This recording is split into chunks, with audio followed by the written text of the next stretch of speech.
Hello guys, কেমন আছো? আজকে সবাই ভালো আছো? তো আমিও ভালো আছি। তো দেখো বিকালবেলা একটু রেডি হয়ে নিয়েছি হালকা পাতলা। তো এখন যাব হলো দিদির বাড়িতে।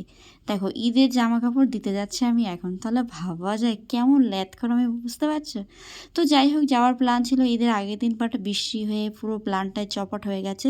তো কি করা যায়, আর পরেই যাচ্ছি আর কি। আর কি করব, তো ভিডিওটাই হলো কালকের আর আপলোড দেবো আমি আজকে।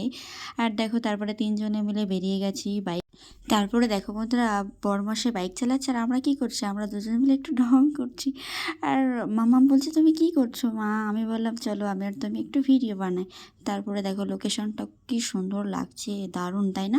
বিকালে প্রকৃতিটা কি দারুণ লাগে, আমার তো খুবই ভালো লাগে। তারপরে দেখো, তো বরমশাই বলছে তোমরা একা একা ভিডিও করবে, আমাকেও একটু নেওয়া হতো। দেখো তারপর এলাম।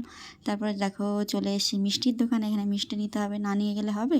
তো যাই হোক মামামে তারপরে ক্যাডবুরি দিলাম, বললো আরও আমাকে দাও। আমি বললাম না না, একটা খাও, বাদ বাকিটা পরে খাবে, দাদাকে দেবে একটা। তো তারপরে দেখো মিষ্টিও নিয়ে নিলাম। এবার যাব হলো দিদির বাড়িতে। দেখো ফাইনালি চলে এলাম।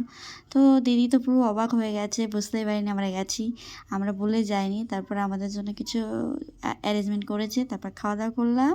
আর রাস্তায় দেখো কিছু পিক তুলে নিয়েছিলাম, দিদিকে বললাম যে তোর সাথেও একটু ছবি তুলে নিই। তারপর দেখো ছবিও তুলে নিলাম, দেখো কিছুটা শেয়ার করে দিয়েছি ছবিটা। আর মাম্মাম তো তার মাসির পেয়েকে খুব খুশি। সে বলছে আমি একটু তুলবো ছবি। তো দেখো ছবি তুলে তারপরে একটু সময় কাটিয়ে তারপর আমার বাড়িতে চলে এলাম। তো ভিডিওটা থাকছে এই পর্যন্ত, দেখাচ্ছে নেক্সট কোনো ভিডিওতে।